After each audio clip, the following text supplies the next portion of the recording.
Kasih karunia dan damai sejahtera dari Allah Bapa kita dan dari Tuhan Yesus Kristus menyertai kita.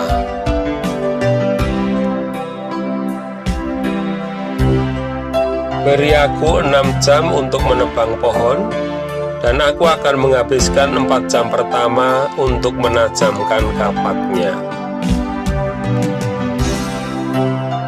Berdoalah kepada Tuhan untuk segala hal dalam hidup ini. Saudaraku yang terkasih di dalam Tuhan Yesus Kristus, semakin banyak aktivitas kehidupan yang harus kita kerjakan, semakin banyak pula waktu yang kita perlukan untuk berdiam diri di hadapan Tuhan, menantikan pertolongannya. Pemazmur mengatakan, "Berdiam dirilah di hadapan Tuhan dan nantikanlah Dia."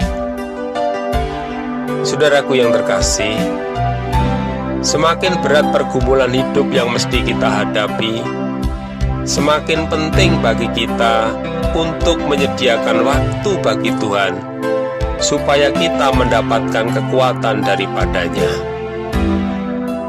Firman Tuhan mengingatkan, "Percayalah kepada Tuhan dengan segenap hatimu, dan janganlah bersandar kepada pengertianmu sendiri."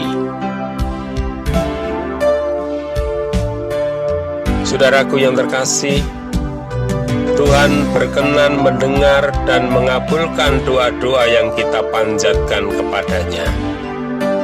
Karena itu, nyatakanlah segala keinginan hati kita kepadanya. Marilah kita melihat bagaimana para tokoh Alkitab berdoa dan mengungkapkan isi hatinya kepada Tuhan. Berdoalah Iskak kepada Tuhan untuk istrinya, sebab istrinya itu mandul. Tuhan mengabulkan doanya sehingga Ribka istrinya itu mengandung. Kejadian 25 ayat 21. Lalu berdoalah Hana, katanya, "Hatiku bersukaria karena Tuhan, tanduk kekuatanku ditinggikan oleh Tuhan. Mulutku mencemoohkan musuhku, sebab aku bersukacita karena pertolonganmu." 1 Samuel 2 ayat 1. Waktu mereka berkata, "Berikanlah kepada kami seorang raja untuk memerintah kami," perkataan itu mengesalkan Samuel, maka berdoalah Samuel kepada Tuhan. 1 Samuel 8 ayat 6.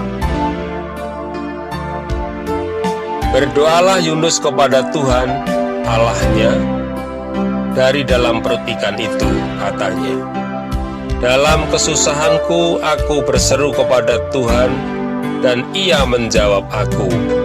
Dari tengah-tengah dunia orang mati aku berteriak, dan Kau dengarkan suaraku." Yunus 2 ayat 1-2. Dan ketika Elisa masuk ke rumah, ternyata anak itu sudah mati dan terbaring di atas tempat tidurnya. Sesudah ia masuk, ditutupnyalah pintu, sehingga ia sendiri dengan anak itu di dalam kamar. Kemudian berdoalah ia kepada Tuhan. 2 Raja-Raja 4 ayat 32-33. Usahakanlah kesejahteraan kota kemana kamu aku buang, dan berdoalah untuk kota itu kepada Tuhan, sebab kesejahteraannya adalah kesejahteraanmu. Yeremia 29 ayat 7. Ayat-ayat tersebut di atas menunjukkan kepada kita bagaimana mereka berdoa kepada Tuhan, mengungkapkan isi hatinya dan pergumulan hidupnya. Tuhan berkenan dan mengabulkan doa mereka. Karena itu, berdoalah untuk segala hal dalam hidup ini. Keinginan memiliki anak, kegembiraan karena pertolongannya, ketika sedang kesal karena menghadapi situasi sulit, saat menghadapi bahaya maut, bila ada yang sakit, dan untuk kesejahteraan kota, atau apapun yang menjadi pergumulan hidup ini. Rasul Paulus memberikan nasihat kepada kita, janganlah khawatir mengenai apapun. Dalam segala hal berdoalah dan ajukanlah permintaanmu kepada Allah. Apa yang kalian perlukan, beritahukanlah itu selalu kepada Allah dengan mengucap terima kasih. Filipi 4 ayat 6, Alkitab Bahasa Indonesia Masa Kini.